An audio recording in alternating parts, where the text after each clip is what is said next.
nagwo ne gumugamba byakola ki byayagala kati kankubulye process bwetambula ku bayimbi abakozesa emisambwa oba abantu bonna ab'amaanyi abagagga omusambwa guli ogumanya kuba buli muntu yina omusambwa gwo sambwa ogwo bw'ogumanya ogunoonya bw'ogunoonya bwe gukuwa chance egulaba kuba tegulabika eyo chance ebijja n'osaba buli kimu ky'oyagala ne kifutuukirira nga bw'okyagala era w'osobeza mu bye mwateesa n'endagaano gye mwakola buli kimu we kikoma buli kimu bwe kikoma ne bwe kiba kyetaagisa kufa okola ki ofa kati ge maanyi ga misambwa.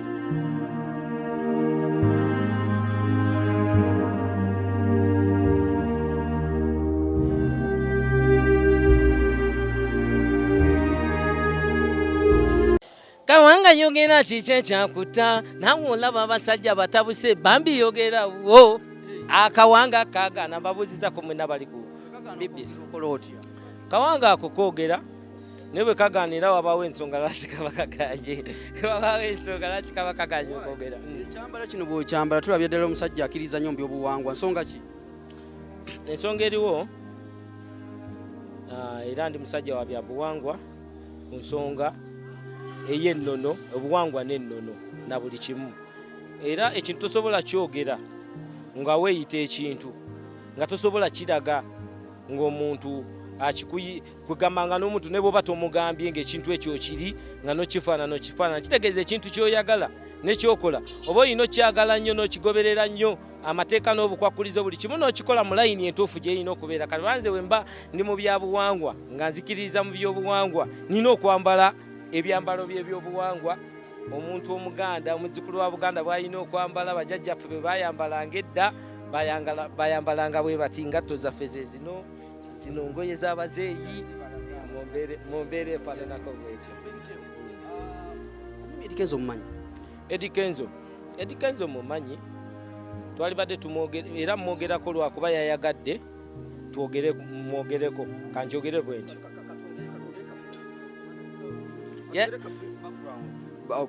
Eddy Kenzo mumanyi nnyo okuva nga tannabeera sita mumanyi nnyo okuva nga temunnamumanya kuba mumwagenda okumanya Eddy Kenzo ensi yonna kuba ali international artist era Eddy Kenzo kyali wange webale kukikuba webale kulemerako webale kukola amateeka n'obukwakulizo buli kimu n'okitambuliza mu layini entuufu nga bw'erina otambula okubanga asofa oli blessed mu nsi yonna ebintu byo bitambudde bulungi nnyo abantu bakwegomba buli muntu yenna mu nsi yeegomba Eddy Kenzo munnabyabufuzi yeegomba Eddy Kenzo muyimbi yenna agamba artist mbeeko nga Eddy Kenzo naye ate bw'otunuulira wakawo Eddy Kenzo akumalamu amaanyi n'ogamba ye musajja yakikola atya kubanga bw'opimapima ku minzaani ogenda okulaba nga Eddy Kenzo w'amaanyi era mu Uganda yonna tetuyinaawo muyimbi asinga Eddy Kenzo maanyi tekiriiwo ago amaanyi galina gye gava naye amanyiyo galina gye gava kati nze omulabi ali eyo kati nga gwe ogamba nti amaanyi bw'otwogera ku maanyi omuntu agamba basinga bagamba amaanyi bagajja mu nnyanja amaanyi bajja mu kusinza byabuwangwa amaanyi bagajja wa Katonda soko tulambulire ku maanyi awo amaanyi omuntu yenna ayagala okufuna kyayagala akinoonya n'akifuna era oyo Kenzo yafuuka ekyokulabirako ku maanyi byakyamakale sisobola kuvaayo ne ŋŋamba tikiri bwe kiti ne bwe kiti wabula njogera byensaanidde okwogera byesisaanidde kwogera nabyo sisobola bikola ki kubyogera naddala ku muntu omututumufu ngaani nga Kenzo naye Kenzo nze namumanya nga mmwe temunnamumanya naye akimanyi kubanga ebiseera ebyo waliwo abamanyi National Theatre twakubanga jamu buli lwa Monday ku National Theatre waliwo jamu ya Chameleone bagitanga yabeera Blue Africa twayimbangayo buli lwa kusatu Blue Africa nga tubeera ne ba MC Cats nga tubeera ne Eddy Kigere nga be batuwa chance eyimba nze ne Eddy Kenzo twabeeranga ne bangi nnyo Blue Room waggulu awo wansi wabangawo ku Blue Room wabangawo DV8 nze natandika okuyimba ng'eggwawo balegenti mummanyi mwena baartist baziza Zioni nabavuganga ku piki yange bakimanyi bakyali bange Aziza Zioni n'ebyafaayo ku Eddy Kenzo yagamba waliwo emabega kwawo ngagamba waliwo ennongo gyawa Eddy Kenzo n'amwerabira kati ebyo byennyini nze sivangayo kwogera ku bino wakyali wange Eddy Kenzo kubanga nze already nze ntambulira ku layini ya bulamu bwange nga bwe nina otambula nze sinagiyingiramu nga nina byenzizo gikolamu era ebintu ebyo mbikoze teri muntu yali ansisinkanye n'atabako kyasobola kunjogerako bonna batisiti abansisinkana abansanganga bagamba Baby Deo nali nkusuubira nti oli musajja munene naye yeggwe erinnya kugamba nga lizitowa nnyo mu matu okugeza nga Palaso yansanga n'agamba mwanyina waffe era big up mwanyina w'abamayanja family webale kunyumirwa music wange. Palaso yakumbuulira nti obasibako nnyo obuyimba bwange Oliver yanimba Kawanga n'endala kampuni ya Muko Nyanja yatabuka. So lwaki njogedde ebintu ebyo nti ebintu byange mbijje wala mabega kolanga naye nga mbitambuliza mu line nki ntuufu. Kati ng'omuntu ye abantu bampulira nga naye tebandabanga na kati mulimu abagala okundaba tebandabanga kubanga mu Uganda mwendi naye nze nyimbira bannakyalo be bategera music wange. Katate mulimu abayimbi abamu abeeyite abakabinga bayimba Kampala naye ng'ewange tebansobola nga nabo bakimanyi atuuka ku show nga tebantimba siri ku bana siri ku posta ayimba ne bamugamba twagala Baby Deo twagala Kawanga naye nga star kitegeeza byabayimbira byatibikola ki abamu bibiri atuuseko namwe musobola obitegeereyo onfuna bulungi. Lwaki njogera ebigambo bino nti nze saayagala kwemulisa nze ne bwonkola obubi nze siwabira ku poliisi nina kooti ya Misambwa nze siwabira ku poliisi kubanga Misambwa gisinga poliisi gisinga mateeka. So kati Manyi kyendwaki nkyogera nga asaaga nti Manyi nze nange nfunye ebizibu bansibye paka luzira naye nga nange nkola bibonerezo byange. Buli muyimbi yenna nga wayimba oluyimba wafuna hit n'ogwako aba yasobya Misambwa. Kati Kenzo yawulidde ebintu ebyo n'abimanya n'agamba musajja ono alabika ayinza kuvaayo kwogera naye nga tekisoboka. Njogera ebintu byensaanidde okwogera Kenzo sobola kwogerako bintu byesaanidde kwogerako kyaliwo tekisoboka kubanga kyaliwo nze omanyi gye tuvudde bw'oba wavuddeyo amazima amatuufu ekyamazima olabika ayina ekikunyi ekikuluma ennyo kati esaawa eno ku Kenzo kyayogedde. Baŋŋambye bantu bubaka baŋŋambye bugambye nti Kenzo yagambye bwati ne banne naye nga nze mumanyi ndi musajja mukulu mu bwongo newankubadde emyaka gyange ogiraba wayogera ku byobuwangwa bino n'ebigambo ebyakutuuseeko okuva eri muganda wo gyemuvudde wansi eyo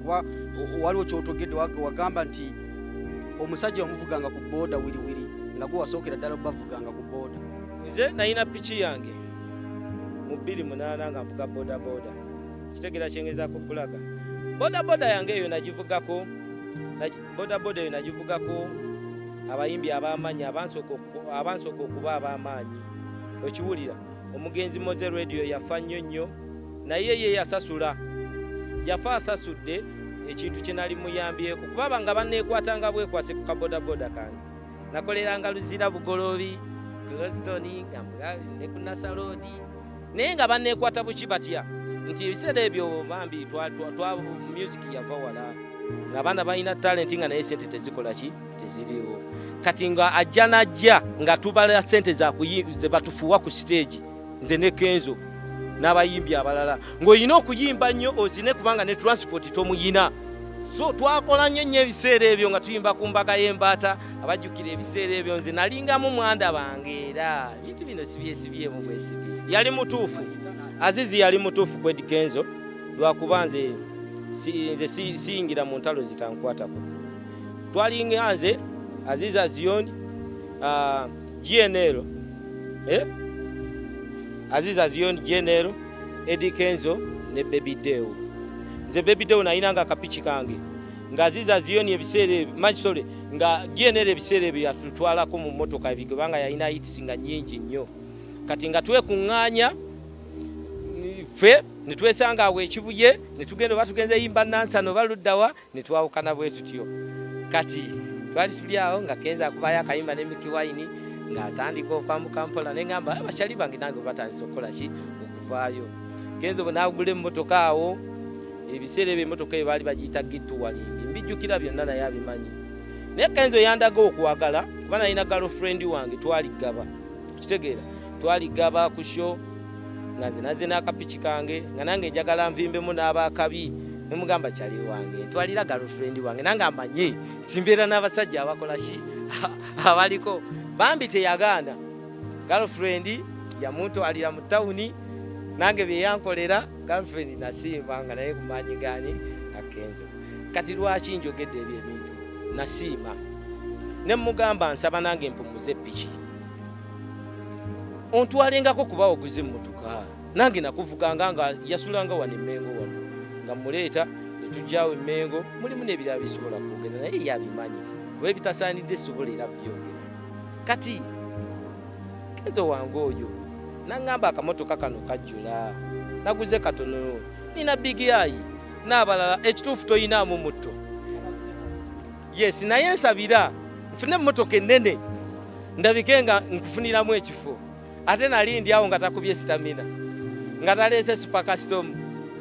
takoze contract namuze biki ebyo kulaleezo bwezito ka stamina afuuse stamina muganda ba kati nafuna chance esanga Kenzo wali eri enajja nankumbi Brestach gye yali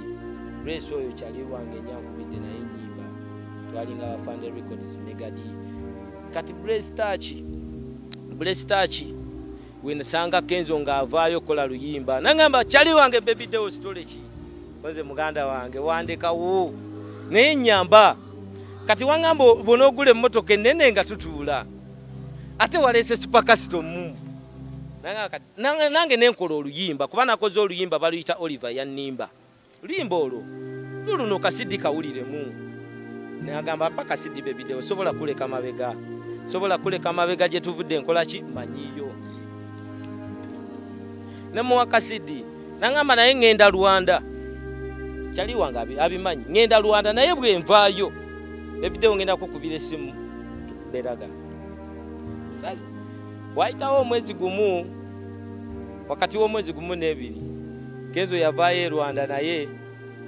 mukumanya nti yavuddeyo nawulira ayimbi oluyimba nga lugamba ogenda kunzisa mwana go ogenda kunzisa oganyile nini nga tokimanyi oliko polisi kati nga yayozezza mu luyimba lwange lwe bayita Oliver Yanimba nti talina musajja netweyagala era bw'atyo nasumulula oluwombo lwa bbaawe nangabula Yanimba limba nti talina musajja netweyagala kati banjigga musajja munnanga ndi ku bampa lwa bbaawe nangabula Oliver Yanimba limba nti talina musajja netweyagala kati banjigga musajja munnanga ndi ku bampa abakazi muyikayika mulinga ennyama esaba kati kigemo oluyimba olwo yes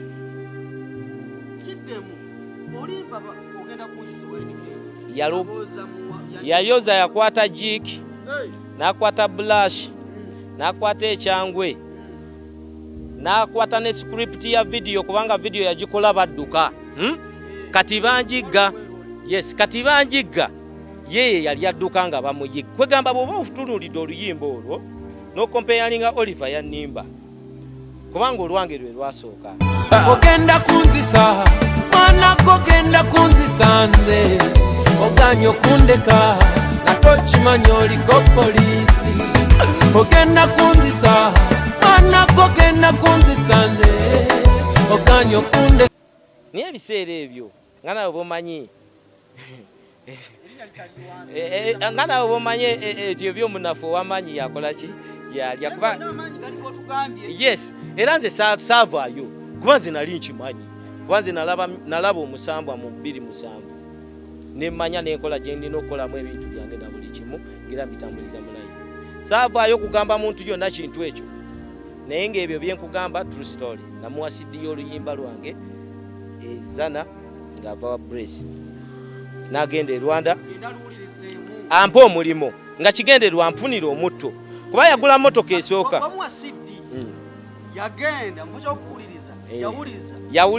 yanyumirwa nnyo mu bufunze yawoomerwa n'asiima bw'atyo yati yasiima bw'atyo munnange kati bw'asiima nekineetagisa kubanga nze nina kukola ki nekineetagisa kubanga nze nina kwetereeza ate kuleeta birala kubanga nze bwe mba nze nayimba Oliver Yanimba n'abantu baali balowooza sobola ddugala oluyimba olwo lwali lunene nnyo ovanga ku luyimba olwakola likodi presenter okujagula oluyimba ku radio Simba Duncan alugule kulokuba yalulide ku Simba ne balumuseera nalyoka anonya namba yange ya simu ndumu lutwala alukube ku Mbawule FM ne lugobya ne ba present biwanvu nnyo luyimba olwo lwali lw'amaanyi radio station nga bagifudde library so nange nafunamu ensonga lwaki saawalampa kugenda kunoonya abantu kuba nange lwe lwambreakinga mu bantu ne bamanya Oliver Yanimba yes anti awe saawa ezo bintu nabitereza wali anti nze nannyonnyola obulumi bwange bazeeyi bampamu luyimba lulala bazeeyi bampamu luyimba lulala nti amaziga go kubanze nabasaba linnya nze mu kinayagala mu music ense mmanyi abantu bantegere nga nsobola oyimirira awantu ne bagamba nti Baby Deo oyo manyi kyali wange oyo David Lutalo mukwano gwange nnyo nnyo tuyina ebyama byaffe naye bandi gye nasooka okukolamu yali ya David Lutalo nakolanga ne Lutalo oyo bambi yannyambako bintu byali bingi nnyo omusajja oyo era mwagaliza ebisinga David Lutalo ebintu byaffe obimanyi kwagaliza bisinga mwana wa maama kati biseera ebyo ne David mwenvaane nkola Oliver Yanimba ne David nannyambako ku luyimba olwo olwa Oliver Yanimba ye yayiye ekigambo mu luyimba olwo kibayita yateekamu yakolamu edit mayi kasajja akakerowero kalina bigambo bingi nnyo yakola oluyimba mu paasi eya Oliver Yanimba yanteeramu ekigambo kye bayita yakibabuulira kuba bingi nnyo benzijo binjo babuulira ku nsonga ezo naye nga kibadde kitegeeza nti tuvudde wala nnyo n'abasajja abo mvudde wala nnyo n'abasajja abo ne bye banyamba bonna mbimanyi abantu abalina Eddy Kenzo esawo ne bavaayo nga bagamba yabajjukira yayogera kwa amabita ne bagamba mu Azizi Kenzo si mubi ku nsonga eyo n'Azizi si mubi naye wabula buli omu yalina okuzannya ennamba ye omuntu ayitirako mukisa kati omukisa ogwo bwe guba guzze ng'akuwadde chance gikozese okitegeera gikozese chance eyo bw'oba tosobodde gikozese ojja munenya oyombe ogambe embuno yankola bubi bw'oba ofunye chance gikozese kati nze Kenzo saafuna chance gyali naye wankubadde twali ffenna ate era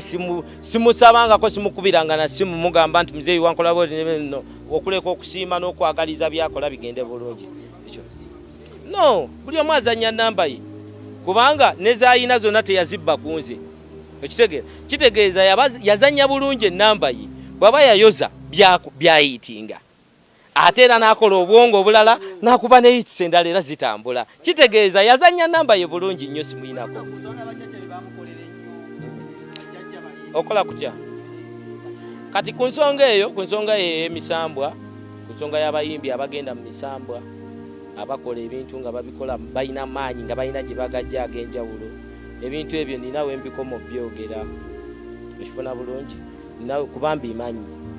naye ninawe nkola ki wembikomo byogera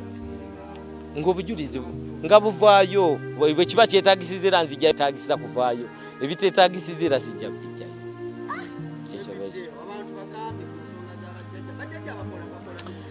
kiri bwe kiti tebakola ku music industry munnabyabufuzi yenna gw'olabanga abaddeko ebbanga lyonna tagwa aba yanoonya omusambwa gwe n'agulaba musambwa ogwo n'agusaba byayagala nagwe ne gumugamba byakola ki byayagala kati kankubulye process bwetambula ku bayimbi abakozesa emisambwa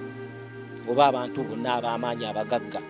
omusambwa guli ogumanya kuba buli muntu olina omusambwa gwe musambwa ogwo bw'ogumanya ogunoonya bw'ogunoonya bwe gukuwa chance egulaba kuba tegulabika